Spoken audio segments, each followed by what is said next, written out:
வணக்கம். திசைகளின் 5 மணி செய்திகள். ஜலான் மஸ்ஜித் இந்தியா தேவி ஸ்ரீ பத்ரகாளியம்மன் ஆலய விவகாரத்தில் வெளியாட்கள் தலையீடு கூடாது, பிரதமர் டத்தோஸ்ரீ அன்வார் அறிவுறுத்து.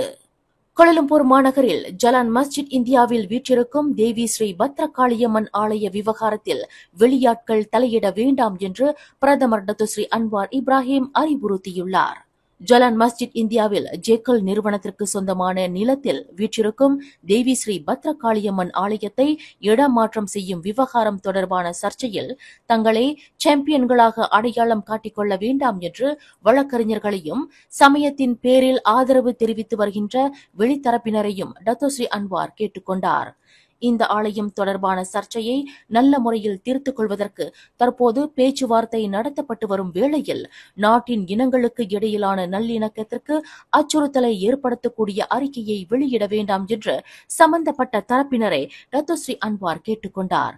இந்த சமய நடவடிக்கைகளில் சம்பந்தம் இல்லாத வழக்கறிஞர்கள் உட்பட சமயத்தின் மீது சவாரி செய்கின்றவர்கள் இந்த ஆலயம் உடைக்கப்படவிருக்கிறது என்று கூறி பிரச்சனையை பூதகரமாக்கி அறிக்கை வெளியிட்டு வருவதாக பிரதமர் குறிப்பிட்டார். நான் பிரதமராக இருக்கும் பட்சத்தில் எந்த ஒரு கோவிலும் இடிக்கப்படுவதையோ அல்லது சமய நடவடிக்கைகளுக்கு குந்தகம் விளைக்கப்படுவதையோ என்னால் கற்பனையில் கூட நினைத்து பார்க்க முடியாது என்று டத்தோஸ்ரீ அன்வார் திட்டவட்டமாக தெரிவித்தார். தேவி ஸ்ரீ பத்ரகாளியம்மன் ஆலய விவகாரம் தொடர்பாக பல ஆண்டுகாலமாக பேச்சுவார்த்தை நடத்தப்பட்டு வருகிறது. இந்த பேச்சுவார்த்தையில் கோவில் இடிக்கப்படுவது தொடர்பான கேள்வி எழவே இல்லை என்று பிரதமர் தெளிவுபடுத்தினார். இன்று சப்பாங் KLIAவில் உள்ள மஸ்ஜித் சுல்தான் அப்துல் சமாட் பள்ளி வாசலில் வெள்ளிக்கிழமை தொழுகையில் கலந்து கொண்ட பின்னர் செய்தியாளர்களிடம் பேசுகையில் பிரதமர் மேற்கண்டவாறு தெரிவித்தார். தேவி ஸ்ரீ பத்ரகாளியம்மன் ஆலய விவகாரத்திற்கு விரைவில் தீர்வு காணப்படும். இவ்விவகாரத்தை பெரிதுபடுத்த வேண்டியதில்லை என்று பிரதமர் அனைத்து தரப்பினரையும் கேட்டுக் கொண்டார். நோன்பு பெருநாளை முன்னிட்டு அரசாங்க ஊழியர்களுக்கு சிறப்பு உதவித்தொகையாக தலா 500 ரிங்கிட் வழங்கப்படும் என்று பிரதமர் டத்தோஸ்ரீ அன்வார் இப்ராஹிம் இன்று அறிவித்துள்ளார்.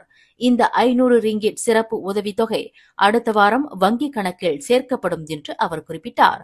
பொதுச் சேவைத் துறையில் தங்களை பிணைத்துக் கொண்டுள்ள அரசாங்க ஊழியர்களின் பங்களிப்புக்கு நன்றி தெரிவிக்கும் அதே வேளையில் நோன்பு பெருநாளுக்கு தயாராகும் வகையில் இந்த உதவித்தொகை வழங்கப்படுவதாக பிரதமர் குறிப்பிட்டார்.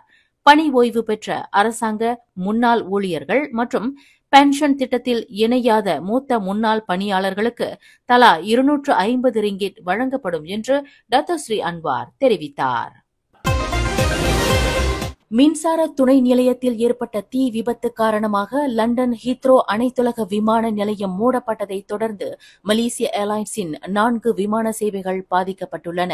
நேற்றிரவு 11:37 மணிக்கு கோலாலம்பூர் அனைத்துலக விமான நிலையத்தில் இருந்து லண்டன் ஹீத்ரோ அனைத்துலக விமானத்தை நோக்கி புறப்பட்ட மலேசிய ஏர்லைன்ஸிற்கு சொந்தமான MH2 விமானம் நெதர்லாந்து ஆம்ஸ்டர்டம் ஸ்கிப்போல் அனைத்துலக விமான நிலையத்திற்கு திருப்பி விடப்பட்டதாக மலேசிய வான் போக்குவரத்து குழுமமான MAG அறிவித்துள்ளது. 246 பயணிகள் மற்றும் 17 பணியாளர்களுடன் லண்டன் புறப்பட்ட அந்த விமானம் உள்ளூர் நேரப்படி காலை 6:19 மணிக்கு ஆம்ஸ்டர்டம் ஸ்கிப்போல் அனைத்துலக விமான நிலையத்தில் பாதுகாப்பாக தரையிறங்கியது. விமானம் புறப்பட்ட பிறகு கிடைக்கப்பெற்ற தகவலினால் பயணிகளின் பாதுகாப்பை கருத்தில் கொண்டு விமானம் திருப்பிவிடப்பட்டது. பயணிகள் அனைவரும் ஆம்ஸ்டர்டம் ஸ்கிப்போல் அனைத்துலக விமான நிலையத்திற்கு அருகிலேயே உள்ள ஹோட்டல்களில் தங்க வைக்கப்பட்டனர். இதற்கிடையில் இன்று காலையில் புறப்பட்ட மலேசிய ஏர்லைன்ஸின் MH4 விமானம் மாலையில் கோலாலம்பூர் அனைத்துலக விமான நிலையத்தை வந்தடையும் என்று எதிர்பார்க்கப்படுவதாக MAG தெரிவித்துள்ளது. கடந்த பிப்ரவரி மாதம் நடைபெற்ற பயிற்சி பட்டறையின் போது 9 மாணவர்களை பாலியல் சேட்டை செய்ததாக பணி ஓய்வு பெற்ற முதியவர் ஒருவர் முவார் செஷன்ஸ் நீதிமன்றத்தில் இன்று குற்றம் சாட்டப்பட்டார். 65 வயது லான் சைரான் என்ற நபர் நீதிபதி நரிமான் பட்ருடின் முன்னிலையில் நிறுத்தப்பட்டு குற்றச்சாட்டு வாசிக்கப்பட்டது. கடந்த பிப்ரவரி 26 மற்றும் 27 ஆகிய தேதிகளில் ஜோஹர் குளுவாங்கில் உள்ள ஒரு பள்ளியில் பயிற்சி பட்டறைக்கு தலைமை ஏற்றிருந்த அந்த முதியவர் 9 மாணவர்களிடம் பாலியல் சேட்டை புரிந்ததாக குற்றச்சாட்டில் தெரிவிக்கப்பட்டது. ஜோஹர் இஸ்கண்டா புத்ரி நாடாளுமன்ற தொகுதிக்கு உட்பட்ட ஸ்கூடாயில் கடந்த மார்ச் 15ஆம் தேதி முதல் 19ஆம் தேதி வரை அதிவேக மோட்டார் சைக்கிள்களான மிசி சூப்பர் பைக் பராமரிப்பு பயிற்சி திட்டம் வெகு சிறப்பாக நடைபெற்றது. மலேசிய இந்தியர்கள் திறன் முன்னெடுப்பு திட்டமான மிசியின் மூலம் நடத்தப்பட்ட இந்த 5 நாள் பயிற்சி திட்டத்தின் இறுதி நாளன்று ஸ்கூடாய் சட்டமன்ற உறுப்பினர் மரீனா இப்ராஹிமின் சிறப்பு அதிகாரி ஃபவுசியா அதிகாரப்பூர்வமாக நிறைவு செய்து வைத்தார்.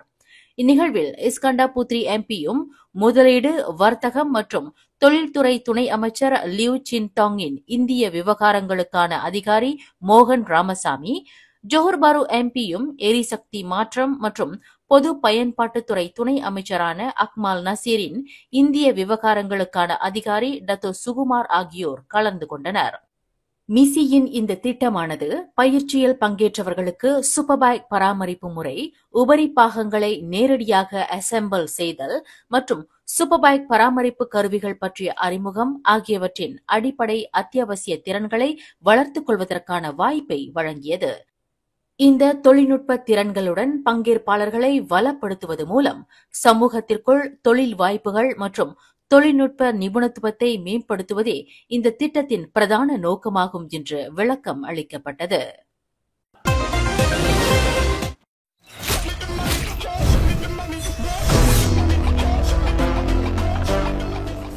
தென்னிந்திய திரைப்பட முன்னணி நடிகர்கள், நடிகைகள், இயக்குநர்கள், இசையமைப்பாளர்கள், பின்னணி பாடகர்கள், நகைச்சுவை நடிகர்கள் கலந்து கொண்டு விருது பெறும் நிகழ்வு பினாங்கு மாநிலத்தில் spice அரீனாவில்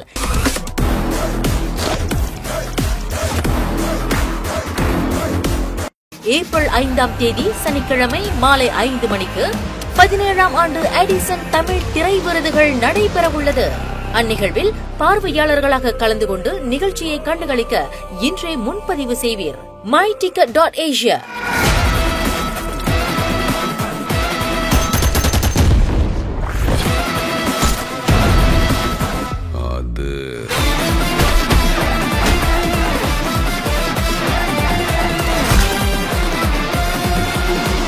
My darlings, missed you all.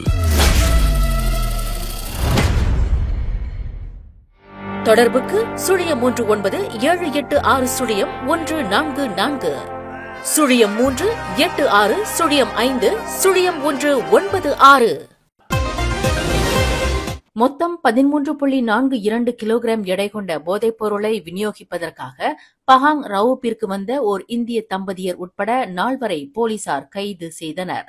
நேற்று முன்தினம் புதன்கிழமை பிற்பகல் 3:30 மணியளவில் ரவுப் ஜலான் பாசாரில் வாகனங்கள் நிறுத்தும் இடத்தில் போலீசார் மேற்கொண்ட திடீர் சோதனை நடவடிக்கையில் ஒரு தம்பதியர் உட்பட 4 பிடிபட்டதாக பஹாங் மாநில போலீஸ் தலைவர் டத்தோஸ்ரீ யாயா ஒத்மான் தெரிவித்தார்.